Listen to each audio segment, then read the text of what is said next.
अब वो दाखिल तो हो गए हैं, लेकिन ये है कि ज़मीन टैंक्स वैंक्स लेके, एक्सप्लोजिव्स लेके।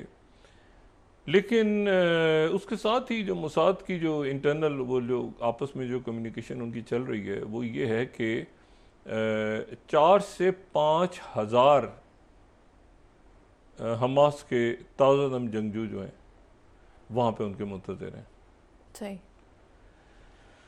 और वो उनको जो है ना एक ब्लडी नोज देने के लिए तैयार है। और ये उनकी अपनी असेसमेंट है, ये मोसाद की और इसराइली इंटेलिजेंस की अपनी असेसमेंट है कि 4 से 5 हज़ार लोग वहाँ पे हमास के ताज़ा जंगजू मौजूद हैं एक्सप्लोजिव्स के साथ, और उनके पास रियल इंटेल भी आ रही है। और उसके साथ ही उनके पास उन्होंने ये वो अंदर दाखिल हुए तो उन्होंने ये कहा कि हम जो इसराइल की यरगमाली हैं सारे, उनके पास ये इतला थी रात तक, अनाउंसमेंट जब उन्होंने की है मार्को रूबियो के साथ, कि यरगमाली जो इसराइली यरगमाली हैं उनकी अक्सरियत जो है वो गज़ा शहर में मौजूद है, और इस इंटेलिजेंस के ऊपर वो दाखिल होने जा रहे हैं। ये उन्होंने मार्को रूबियो से शेयर भी की, सही। और मार्को रूबियो ने फिर उसकी तस्दीक भी की कि CIA के पास भी यही इतलाते हैं कि ये गज़ा सिटी में जो भी करना है इसको जल्दी करें। और मतलब अब ये बहुत ही बढ़ गया मामला, और प्रेसिडेंट ट्रंप के लिए भी बड़े मामला और करें और आगे निकलें। अभी इसराइल की फ़ौज अंदर दाखिल हो गई है, पता चला कि सारी यरगमाली वहाँ से दूसरे इलाकों में शिफ्ट हो चुके सही। हैं। गज़ा सिटी में कोई एक यरगमाली भी नहीं है, ना कोई यरगमाली है ज़िंदा, ना किसी की बाकियात गज़ा शहर में है ही नहीं। ये उनको पता चल रहा है अंदर जाने के बाद। उनकी इंटेलिजेंस जो वो जो रिव्यू हुआ है वो ये हुआ है कि आप गलत आ गए, या तो सिर्फ हमास के जंगजू आपके मुंतज़र हैं, और बेहतर ये कि आप अपने टैंक्स वगैरह बाहर निकाल लें, वरना शहरी मारे जाएंगे और आपके लोग मारे जाएंगे। अब यह है कि ये एक नया उनके लिए इंटेलिजेंस का एक इस वक्त गुफअप हुआ है कि वो एक ऐसी जगह दाखिल हो गए हैं जहाँ पे यरगमाली हैं ही नहीं, यरगमाली वहाँ से शिफ्ट हो गए हैं। जी। उनको पहले ही शिफ्ट कर लिया हमास के लोगों ने, और उनके पास रियल इंटेल है। अभी रियल इंटेल कहाँ से आ रही है? जैसे हमास के रहनुमाओं को इंटेलिजेंस मिल गई थी पहले कि वो चले गए थे कतर में, उनको कहीं से रियल इंटेलिजेंस मिल रही है, और रियल इंटेलिजेंस के ऊपर वो मूव कर रहे हैं। उसके साथ ही आज जो है वो उन्होंने रात को अटैक किया यमन में, सही। और इसराइल ने यमन पे अटैक किया, और वहाँ पे काफ़ी जो है बड़े उन्होंने फुटेज वगैरह जारी की कि वहाँ पे काफ़ी धमाके हुए हैं, काफ़ी इलाकों में आग लगी हुई है। तो पहली तो ये कि हूतीज़ ने इस बात की तस्दीक की ये पुरानी तस्वीरें चला रहे हैं, ये आज से 10 साल पुरानी तस्वीरें चला रहे हैं जब वहाँ खाना जंगी हो रही थी, ये कोई नई तस्वीर नहीं है। सही। ठीक है, पहले तो उनकी तरफ से ये हुआ, पुराना वो होता है ना, कॉपी पेस्ट करके उन्होंने पूरा जारी किया है कि ये तो पुरानी आग लगी हुई है, ये तो अभी ऐसा कुछ हुआ ही नहीं है, लेकिन उन्होंने कहा अटैक हुआ है। उसके साथ ही उन्होंने दोबारा मिसाइल दाग दिए इसराइल पे, और वो सीधा जाके तल अवीव पे गिरे, तल अवीव एयरपोर्ट पे, सही। और तल अवीव एयरपोर्ट पे फिर फ्लाइट्स बंद हो गई। अच्छा, अब मसला ये है कि वो फिर इन्होंने दिन में दोबारा एक छोटा अटैक किया, उन्होंने फिर जो है उसको छोटे को थोड़ा सा बड़ा करके फिर मिसाइल दाग दी है हूतीज़ ने। तो ये एक मामला ऐसा है जो अब एक गले पड़ गया कि उसको आगे कैसे लेके जाना है। अच्छा, मैंने कल एक बात की थी, ये ध्यान में रखें कि मैंने कल बात की थी कि हमास के वाले से, और उसके साथ मैंने बात की थी कि ये पॉलिटिकल इस्लाम की जी। इस्लाह ये 80 की दिहाई में आई, फिर इसको खूब 9/11 के बाद जो है ना खूब ये जो है ना इस लफ्ज़ का चूरन बेचा गया खूब मगरिब में कि मज़हब है तो उसमें सियासत कैसे, हालांकि इस्लाम तो मुकम्मल ज़ाब्ता हयात है, जी। और वो ज़िंदगी का हर रंग सिखाता है। लेकिन उस वक्त जो है वो यहाँ पे पॉलिटिकल इस्लाम, और ख़ुद उसमें हमारे जो मुसलमान भाइयों ने भी खूब कमाई की, मुख्तलिफ वहाँ पे थिंक टैंक्स में जा के, और इसको खूब किताबें लिखी, आर्टिकल्स में। वो 9/11 के बाद तो ये एक आप समझे ना कि इस मौजू पे लिखना या बोलना, तो वो तो एक वहाँ पे कोई इशू नहीं था, वो तो आइए तशरीफ़ लाइए और तकरीर करते थे वहाँ जाके पॉलिटिकल इस्लाम पे।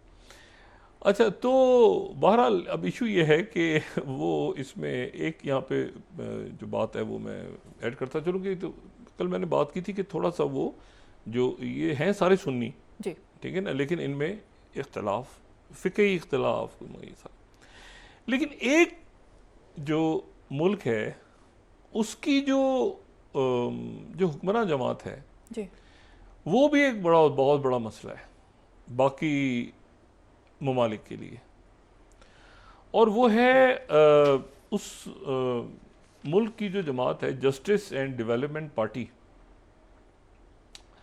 अच्छा जिसको AKP कहते हैं।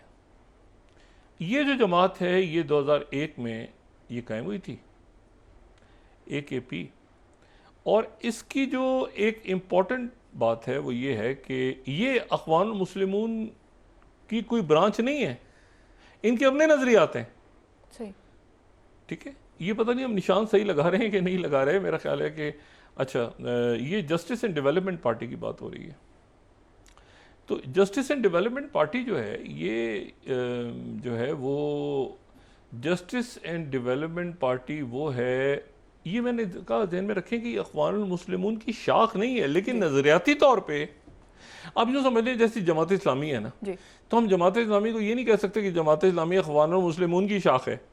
मतलब जो सैयद अबुल अला मौदूदी रहमतुल्लाह अलैह वो और सैयद कुतुब और जो आप समझें हसनुल बना, इनकी जो तहरीरें हैं ये आपस में बहुत मिलती भी हैं और कई फ़िक्री इख्तिलाफ भी है। सही।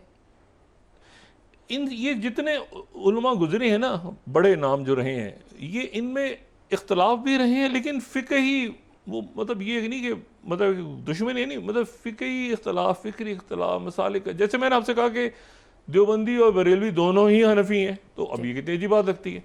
लेकिन ये सब कॉन्टिनेंट के बर सग़ीर के मसालिक हैं ना, इनको अगर आप जाके किसी अरब मुल्क में कहें कि मैं बरेलवी हूँ तो कहेगा कि व्हाट ब्रदर व्हाट मतलब क्योंकि वहाँ बरेलवी, हमारे यहाँ अहमद रज़ा बरेलवी रहमतुल्लाह अलैह यहाँ पे रहे ना, तो वो ये हर जगह पे एक अलग सोच, और तो वो हम ये नहीं कह सकते कि जी वहाँ पे हसन अल बना से जो अख़वान से जो है जमात इस्लामी बनी है या जमात इस्लामी से अख़वान बनी है, वो अलग, हाँ वो कई मामलात पे सोच मिलती है, कई मामलात पे फ़िक़ही इख्तिलाफ है, लेकिन बहरहाल मिलती है सोच। बहुत सी जगहों पे आपको ऐसा नज़र आता है कि अख़वान मुस्लिमून की जो सोच है उस वो जो है वो जमात इस्लामी की सोच से करीब तर है, इस तरह हम कह सकते हैं।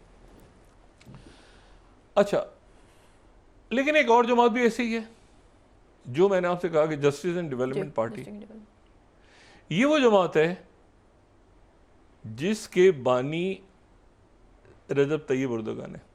तो रजब तैयब उर्दगन जो हैं तुर्की के, उनकी जो जस्टिस एंड डेवलपमेंट पार्टी है वो नज़रियाती तौर पे काफ़ी ज़्यादा अख़वान से, ये मैंने फिर कहा, मैं बता दूँ ना, वो अख़वान की शाख है ना ये अख़वान की शाख है, लेकिन नज़रियाती तौर पे जब ये कायम हुए, इनकी पार्टी कायम हुई जस्टिस एंड डेवलपमेंट पार्टी तुर्की में, तो काफ़ी आप समझें कि नज़रियाती तौर पे, क्योंकि ये भी इस्लाम की बात करते हैं, ये भी जो है ये एक ख़ास एक नुक्ता नज़र है इनका, और ये बहुत ज़्यादा जो है वो सियासत में इस्लाम का जो जिसको वो कई मुल्क गलत समझते हैं कि जी पॉलिटिक इस्लाम होना ही नहीं चाहिए, तो ये तो कहते हैं कि जी इस्लाम जो है वो मुकम्मल ज़ाब्ता हयात है, और वो आपको तरक्की का रास्ता भी दिखाता है, और वो आपको टेक्नोलॉजी भी सिखाता है, और वो आपको डिप्लोमेसी भी सिखाता है, और तर्ज़ हुक्मरानी भी सिखाता है। ये तो रजब तैयब उर्दगन जो है उनकी ये थ्योरी है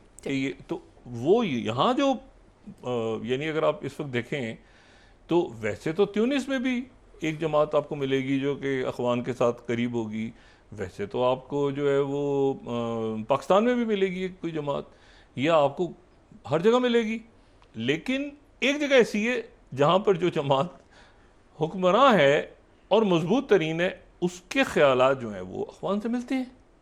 इसीलिए रजब तैयब उर्दगन जो है वो मोहम्मद मुर्सी के बहुत करीब थे। कई ममालिक के सरबराहान के बरखिलाफ वो मिस्र के मोहम्मद मुर्सी के बहुत करीब थे। इस वक्त जो है वो इंतहाई अच्छे ताल्लुकात हैं तुर्की और मिस्र के, बहुत अच्छे ताल्लुकात हैं जो जनरल सीसी हैं वहाँ के प्रेसिडेंट और रजब तैयब उर्दगन के दरमियान। लेकिन मैं आपको बता रहा हूँ कि नज़रियाती तौर पर उस दौर में एक कशीदगी रही, तुर्किया और मिस्र के दरमियान कशीदगी रही, और उसकी वजह जो है वो वहाँ पे अख़वान की हुकूमत का खात्मा था। सही। अच्छा, अब तो ये जहन में रखें कि ये पॉलिटिकल इस्लाम और तहरीकें और फिर वो मतलब अगर आप कहें कि सबसे इस्लामिक पॉलिटिकल पार्टी इस वक्त कहीं रूल कर रही है